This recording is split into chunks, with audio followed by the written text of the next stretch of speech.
On my desktop, I have the gangway collapse records pulled up. In those records, it talks about a hairline crack, issues with a weld, and a loud popping noise heard by a witness well ahead of the gangway collapse. All of us ended up in the water. And then I realized I saw my uncle.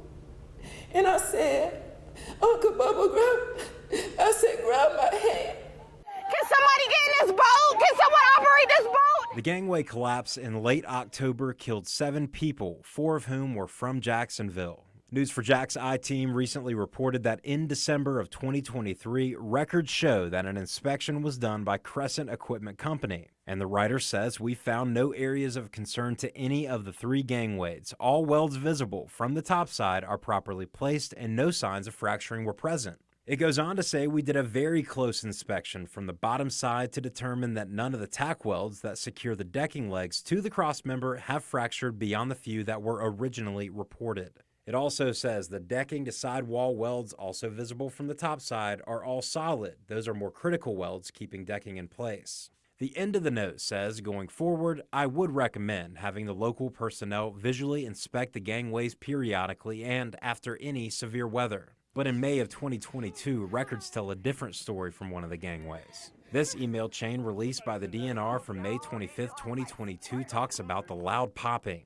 It says, I've received 2 separate reports that Monday/Tuesday of this week there was a crowd of people on the 80-foot aluminum ramp at Marsh Landing when a very loud pop or crack noise was heard. The reports come from UGA employees that are regular riders. We've checked the topside welds and are planning to get in a boat and look at the underside wells, but I wanted to make sure you were aware of this. Later in the thread, it says, I inspected the bottom of the large gangway this morning as the tide was going out. I did see a few hairline cracks in welds on the deck planks and did notice one crack that seemed to be completely through, approximately 15 to 20 foot from the ferry float. I did not see any issues that would make me concerned for the structural integrity of the gangway.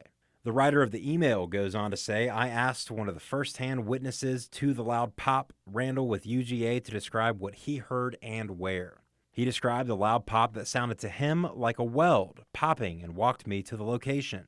It was approximately 15 to 20 foot from the ferry float and on the southern side exactly where the one weld had cracked completely through. Later, the person writing the email says, I suggest we reinspect the gangway in a few months to see if there is any additional weld failures, and if so, decide what corrective action should be taken. Monday, I reached out to DNR officials about the thread and asked them what exactly was done after the cracks, and to add to that, was anything done before the 2023 December inspection? I did not hear back. John Acebus, Channel 4, the local station.